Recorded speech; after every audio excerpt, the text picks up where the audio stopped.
So welcome back students to my new video. और students, आज के इस वीडियो में हम भारत की नदियां पढ़ने वाले हैं। तो देखिए, अगर आपने पार्ट 1 नहीं देखा है तो आप पार्ट 1 जाके देख लीजिए, जिसमें हम सिंधु नदी तंत्र के बारे में पढ़ चुके हैं। आज का ये जो चैप्टर है, इसमें हम गंगा नदी तंत्र मोस्ट इम्पोर्टेंट है गंगा नदी तंत्र। इससे आप कोई भी गवर्नमेंट एग्जाम ले लीजिए, फिर चाहे आपका यूपीपीएससी हो, एसएससी हो, बीपीएससी हो, आपका एमपीपीएससी हो, एनडीए, सीजीएल, पीसीएस या फिर स्टेट लेवल पे हो या फिर गवर्नमेंट, कोई भी ऑल एग्जाम्स गवर्नमेंट लेवल पे जितने होते हैं, सब में आपका भारत की नदियों से कुछ ना कुछ 1 या 2 नंबर का क्वेश्चन तो जरूरी आपसे पूछेगा। इसलिए आपको अपना ये चैप्टर तैयार रखने की काफी जरूरत है। तो चलिए शुरू करते हैं बिना किसी देरी के। तो देखिए, आज हम गंगा नदी तंत्र के बारे में पढ़ेंगे। जैसा हमने पढ़ा था, भारत की नदियों को 2 भागों में बांटा गया है, हिमालयी नदियां और प्रायद्वीपीय नदियां। हिमालयी नदियां को 3 भागों में बांटा गया है। हिमालयी नदियां वो नदियां होती हैं, देखिए उनको 3 भागों में बांटा गया है। पहली सिंधु नदी तंत्र, दूसरी गंगा नदी तंत्र, तीसरी ब्रह्मपुत्र नदी तंत्र। आज हम सिंधु नदी तंत्र के बारे में हम कल पढ़ चुके हैं। अगर आपने वीडियो नहीं देखी है तो जाके देख लीजिए। आज हम गंगा नदी तंत्र के बारे में पढ़ेंगे। ठीक, तो चलिए शुरू करते हैं। देखिए, ये कह रहा है गंगा नदी उत्तराखंड के गंगोत्री से निकलती है। ठीक ना, गंगोत्री कहिए या गोमुख से, या उत्तराखंड के गंगोत्री से निकलती है। ठीक ना, अभी मैं आपको आगे एक सिस्टम बताऊंगा कि ये किसी जगह से नहीं निकलती। आपका अगर बीपीएससी हो या फिर कहीं लेखपाल का एग्जाम हो गया, अगर आपसे गंगोत्री देगा तो आप गंगोत्री लगा दीजिएगा। मगर हाई लेवल पे अगर आपसे पूछे क्वेश्चन कि गंगा कहाँ से निकलती, तो पहली बात, गंगा कहीं से निकलती नहीं है, वो 2 नदियों के मिलने से वो बनती है, अलकनंदा और भागीरथी के मिलने से। अभी मैं आगे आपको एक्सप्लेन करूंगा कैसे। ठीक, ये उत्तराखंड से निकलती है। कहाँ से निकलती है? उत्तराखंड, उत्तर प्रदेश के ऊपर है। ये देखिए, ये है उत्तराखंड। ठीक ना, ये है उत्तराखंड, इसके नीचे आपका उत्तर प्रदेश। अभी आपको मैं मैप से भी समझाऊंगा। ठीक, ये और ये कहाँ कहाँ बहती है? उत्तर प्रदेश में बहती है। ठीक, उत्तर प्रदेश में, बिहार में, झारखंड में, पश्चिम बंगाल से होते हुए पश्चिम बंगाल में भी बहेगी। उसके बाद कहाँ जाती है? बांग्लादेश चली जाती है, यानी दूसरे कंट्री में बांग्लादेश में चली जाती है। और जहां से बांग्लादेश में जाने के बाद वो बंगाल की खाड़ी में अपना पानी गिरा देती है। बंगाल की खाड़ी कहाँ है? यहाँ से बांग्लादेश में, और ये बांग्लादेश से पूरा अपना पानी कहाँ गिरा देगी? यहाँ पे बंगाल की खाड़ी में। ठीक ना, बे ऑफ बंगाल, इधर बंगाल की खाड़ी है, इधर की तरफ बंगाल की खाड़ी है, इधर अरब सागर है जहाँ अपना सिंधु पानी गिराती है, और नीचे हिंद महासागर है। ठीक ना, ये मेजर चीजें हैं जो कि आपको जानने बहुत जरूरी है। ठीक, ये सब समझ लिए। और ये अपना पानी बंगाल की खाड़ी में गिराती है। इसकी सहायक नदियां कौन कौन सी है? सहायक नदियां मतलब ऐसी नदियां जो कि इसमें आकर मिल जाती है गंगा नदी में। तो इसकी है गंडक, कोसी। कोसी आप जानते हैं ना, कोसी जो बिहार का शोक कहा जाता है उसे, कोसी। आप अगर बीपीएससी कर रहे हैं तो आप बीपीएससी एस्पिरेंट अगर आप हैं तो आपसे ये जरूर क्वेश्चन पूछेगा कि बिहार का शोक किसे कहते हैं? कोसी को। ठीक ना, घाघरा नदी निकलती है। यमुना है, सरयू है, महानदी और सोन। ठीक ना, इतना समझ गए कि कौन कौन सी है? गंडक, कोसी, घाघरा, यमुना, सरयू, महानदी, कोसी। ठीक, नहीं सोन, कोसी पहले बोल दिया, सोन। ठीक है, आप इनको याद कर लीजिए या फिर आप नोट करते जाइए। जो मैं बोल रहा हूँ नोट करने को, वो नोट कीजिए। ये नोट कर लिए? ठीक है। अभी एक और इम्पोर्टेंट नोट करने वाली एक बात है, चंबल और बेतवा उप सहायक नदियां हैं। ठीक है, ये उप सहायक नदियां, चंबल नदी और बेतवा नदी। ठीक है, चंबल कहाँ से निकलती है? राजस्थान की तरफ से, यहाँ से उत्तर प्रदेश की तरफ आके मिल जाती है।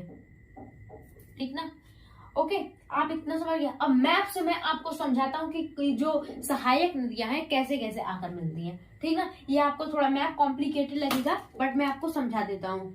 ओके, ये देखिए, यहाँ से निकलती है पहले हम लोग गंडक। ये देखिए गंडक नदी है, इधर से आती है, सब तिब्बत से आती है। घाघरा, गंडक, कोसी सब आएंगी तिब्बत से, ये तीनों नदियां। यहाँ से गंडक है, ये गंडक आएगी, यहाँ पे पश्चिम बंगाल में आकर मिलती है। यहाँ से पश्चिम बंगाल, ये उससे पहले भी मिल जाती है, थोड़ा सा, ज्यादा डिफरेंस नहीं है, थोड़ा सा है।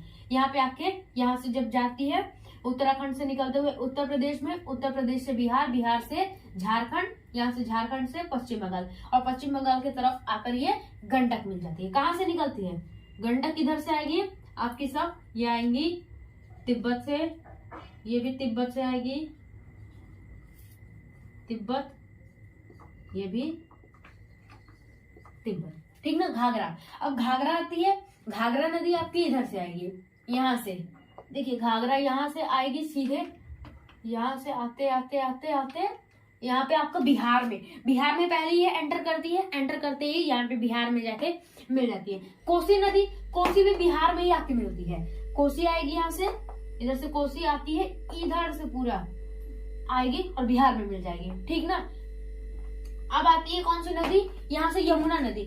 अब देखिए अगर आपसे एक बार बीपीएससी में क्वेश्चन पूछा था कि भारत की सबसे बड़ी सहायक नदी का नाम बताइए, यमुना नदी है जो कि उत्तराखंड से निकलती है। और ये किसकी सहायक नदी है, गंगा नदी की, ठीक ना, गंगा नदी की। गंगा नदी उत्तराखंड से यमुना नदी भी निकलती है और गंगा भी निकलती है, ठीक ना। अब यहाँ से सोन आकर मिलती है, यहाँ से सोन नदी, और इधर से चंबल और बेतवा तो ये राजस्थान से आकर मिलती है, जो कि उप सहायक नदियां है। क्या है, उप सहायक, ठीक। आप अब आई होप आपको इतना समझ में आया होगा। चलिए अब आगे समझते हैं।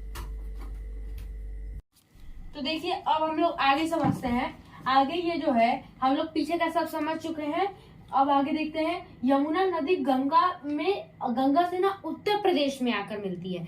गंगा जो यमुना नदी है ना, वो कहाँ से, उत्तराखंड से चलती है, और गंगा भी उत्तराखंड से, मगर वो उस टाइम पे नहीं मिलते। जब गंगा नदी उत्तर प्रदेश में होती है तो यमुना नदी उससे उत्तर प्रदेश के इलाहाबाद जिले में आकर मिलती है, ठीक, इलाहाबाद जिले में। इसलिए अगर बीपीएससी अगर आपसे क्वेश्चन पूछ दे कि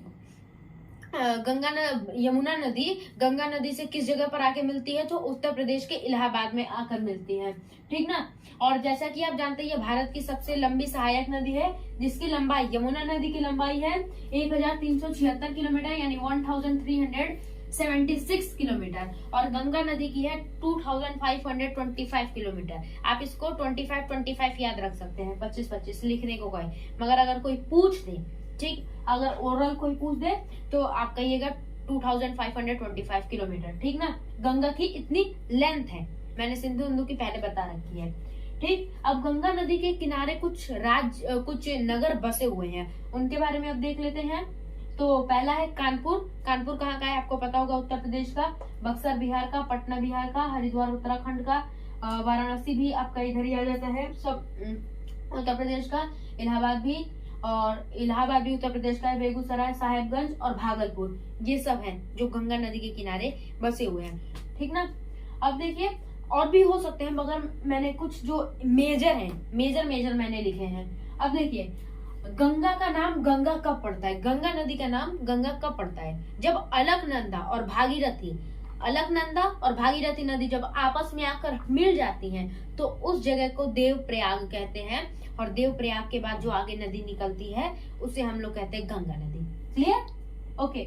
अब देखिए कुछ यमुना नदी जो है ना, यमुना नदी की सहायक नदियां जान लेते हैं कुछ, जिसमें है चंबल, सेंगर, छोटी सिंधु और बेतवा प्लस केन, ठीक। बेतवा और केन, इसकी कुछ मतलब ज्यादा नहीं है, आप इसे सिंपली याद रख सकते हो, मगर गंगा का आपको थोड़ा हार्ड होगा, बट आपको याद करना पड़ेगा, काफी इंपॉर्टेंट है, ठीक ना। आप देखिए अब हम लोग समझते हैं कि गंगा नदी आखिर बनती कैसे है। गंगा नदी कहीं से निकलती नहीं है। आप अगर कोई स्टेट लेवल पे, जो थोड़े लो लेवल पे अगर कोई आप एग्जाम दे रहे हैं, तो अगर आपसे कोई पूछ दे कि अगर आपसे क्वेश्चन पूछ दे कि कहाँ से आता है आपका, ठीक, अब गंगा नदी कहाँ से आके मिलती है। अब अगर स्टेट लेवल पे अगर आपको नीचे लेवल पे कोई पूछ दे कि कहाँ पे आती है, तो आप कहेंगे गंगोत्री ग्लेशियर से, ठीक ना। उस समय मत कह दीजिएगा कि गंगा कहीं से निकलती नहीं है, वो बनती है, ठीक ना। मगर आपसे हाई लेवल पे अगर पूछे तो कहिएगा, वैसे हाई लेवल पे जल्दी आपसे पूछेगा ही नहीं। तो देखिए आप समझते हैं। आप देखिए संतोपथ हिमानी जो है ना, वहां पे एक जगह है, वहां पे क्या होती है, विष्णु गंगा और धौली गंगा आपस में आकर मिलती है। देखिए जब भी कोई नदी, जो दो नदी आपस में आकर मिलती है और दोनों की ऊंचाई जो होती है ना, अगर जहां पे गिर रही है और उस दोनों की ऊंचाई बराबर रहती है, तो उस जो आगे बहने वाली नदी होगी उसका नाम चेंज कर दिया जाता है, ठीक। तो विष्णु गंगा और धौली गंगा दोनों नदियां आपस में आकर मिलती है, तो इन दोनों की जो हाइट होती है सेम होती है, ठीक ना। इसलिए आगे जो नदी चलती है उसे अलकनंदा कहते हैं, और जहां पर विष्णु गंगा, धौली गंगा आकर आपस में मिलती हैं, तो उस जगह को कहते हैं विष्णुप्रयाग। क्या कहेंगे? विष्णुप्रयाग। ये याद कर लीजिए, काफी इंपॉर्टेंट है। ठीक, जब विष्णुप्रयाग, जब अलकनंदा आगे जाती है तो नंदाकिनी मिल जाती है, नंदाकिनी नदी मिल जाती है। तो नंदाकिनी की जो हाइट है वो अलकनंदा से कम होती है, इसलिए उस आगे जो नदी बहती है उसका नाम नहीं चेंज किया जाता है, मगर वहां पे एक प्रयाग बन जाता है जिसे कहते हैं नंद प्रयाग। ठीक, क्या कहेंगे? नंदाकिनी से नंद प्रयाग, नंदाकिनी, मंदाकिनी नहीं, नंदाकिनी, नंद, ठीक ना, नंद प्रयाग। उसके बाद अलकनंदा फिर आगे जाती है, इन्हें पिंडार नदी मिल जाती है। पिंडार नदी आकर मिल जाती है तो यहाँ पे क्या, पिंडार की भी हाइट कम होती है, इसलिए आगे चल के नाम नहीं बदलता है, और उस जगह को कर्णप्रयाग कह दिया जाता है। क्या? कर्णप्रयाग। कर्णप्रयाग से जब आगे जाती है तो इसे यहाँ पे मिल जाती है आपकी, आगे मंदाकिनी मिल जाती है, ठीक ना, यहाँ पे मंदाकिनी मिलती है तो इस जगह को कहते हैं रुद्रप्रयाग। क्या? रुद्रप्रयाग। फिर और ये मंदाकिनी भी नीचे हाइट की है, इसलिए आगे जो चलती है अलकनंदा का नाम अलकनंदा ही रहता है। फिर आगे जाती है तो भागीरथी मिल जाती है। भागीरथी उधर से आई रहती है, या उत्तराखंड की तरफ से आई रहती है, उधर की तरफ से, ग्लेशियर की तरफ से, गंगोत्री की तरफ से आती है। इसे भिलांगना यहाँ पे मिल जाती है, भिलांगना छोटी है इसलिए इसका नाम नहीं बदला जाता। फिर आगे चली जाती है, अलकनंदा में मिल जाती है। भागीरथी और अलकनंदा की दोनों की हाइट सेम है, इसलिए जहां पर ये मिलती है उसके बाद की जो आगे की नदी होती है उसका नाम पड़ जाता है गंगा, ठीक ना, और उस जगह को कहते हैं देवप्रयाग। कौन सा प्रयाग? देवप्रयाग। भागीरथी और अलकनंदा के मिलने से गंगा नदी बनती है। ठीक, इसलिए आप क्वेश्चन पूछे कि कौन से भागीरथी और अलकनंदा के मिलने से कौन सी नदी बनती है, तो कौन सी बनती है? गंगा नदी। आई होप आपको ये सब अच्छा लगा होगा, आपको सब सारे डाउट आपके क्लियर हो चुके होंगे। अगर आपको ये वीडियो पसंद लगे तो लाइक कीजिए, शेयर कीजिए और सब्सक्राइब कीजिए। मिलते हैं हम अगले वीडियो में, तब तक के लिए बाय, थैंक यू।